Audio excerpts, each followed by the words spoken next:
بسم اللہ الرحمن الرحیم۔ السلام علیکم ورحمۃ اللہ وبرکاتہ۔ ناظرین محترم، آج کی ویڈیو دیکھ کر آپ کو سکون ملنے والا ہے انشاءاللہ، کیونکہ ویڈیو میں کچھ ایسی باتیں بیان کی گئی ہیں جیسے جیسے آپ جانتے جائیں گے آپ کو سکون ملتا جائے گا، خاص طور پر وہ دعا جس سے اللہ تعالیٰ خوش ہوتا ہے۔ ناظرین محترم، نبی صلی اللہ علیہ وسلم کی حدیث کے اس مفہوم سے ویڈیو شروع کرتے ہیں۔ محترم، جو بندے کہتے ہیں کہ ہماری دعائیں قبول نہیں ہوتی، یہ حدیث ان کے لیے ہے۔ اگر آپ کی دعا کی قبولیت کا اثر فوری ظاہر نہ ہو تو مایوس نہیں ہونا چاہیے، کیونکہ نمبر ایک، ایسا ہوتا ہے کہ جو چیز ہم نے مانگی ہے وہی چیز مل جاتی ہے، اور دوسرا، کبھی اس دعا کی برکت سے اللہ تعالیٰ کوئی مصیبت، کوئی پریشانی ٹال دیتے ہیں، اور تیسرا، کبھی اس دعا کو اللہ تعالیٰ ذخیرہ آخرت بنا کر رکھ دیتے ہیں، یعنی اللہ تعالیٰ بندے کی بہتری کے مطابق فیصلہ فرماتے ہیں۔ ناظرین محترم، اب دعا کے متعلق بات کرتے ہیں۔ دعا مومن کی زندگی کا اہم ترین حصہ ہے۔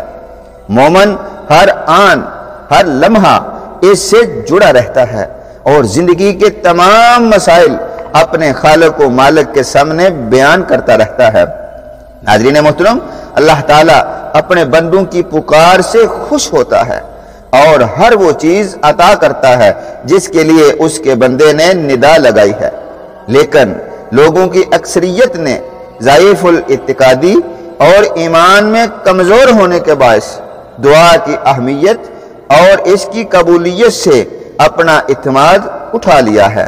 ناظرین محترم، دعا تو کرتے ہیں مگر عدم قبولیت کی بنا پر، یعنی اپنی دعاؤں پر ہم خود اعتماد نہیں کرتے، حالانکہ ابتدا سے ہی اللہ تعالیٰ کی مخلوق نے ہمیشہ اللہ کو پکارا ہے۔ انبیاء کی بعثت کا عظیم مقصد اللہ کو پکارنے کی طرف بلانا ہے۔ ناظرین محترم، انبیاء نے خود بھی اللہ کو پکار کر اپنی اپنی امت کو اس کی تعلیم دی ہے۔ قرآن پاک میں کتنے انبیاء کا ذکر ہے جو اللہ کو پکارتے ہیں، اور ہر مومن بلکہ اللہ کا ہر ولی جو واقعی اللہ کا ولی ہو، انہوں نے ہمیشہ اللہ کو پکارا ہے۔ ناظرین محترم، دعا خالص عبادت کا نام ہے۔ تمام نبیوں کے سردار، تمام انسانوں میں اشرف حضرت محمد صلی اللہ علیہ وآلہ وسلم نے ارشاد فرمایا ہے۔ حدیث مبارکہ کا ترجمہ سماعت فرمائیں، دعا ہی عبادت ہے۔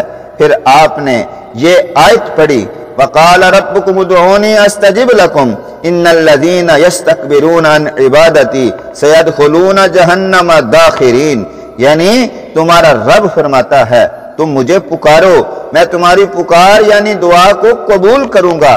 جو لوگ مجھ سے مانگنے سے گمنڈ کرتے ہیں وہ جہنم میں ذلیل و خوار ہو کر داخل ہوں گے۔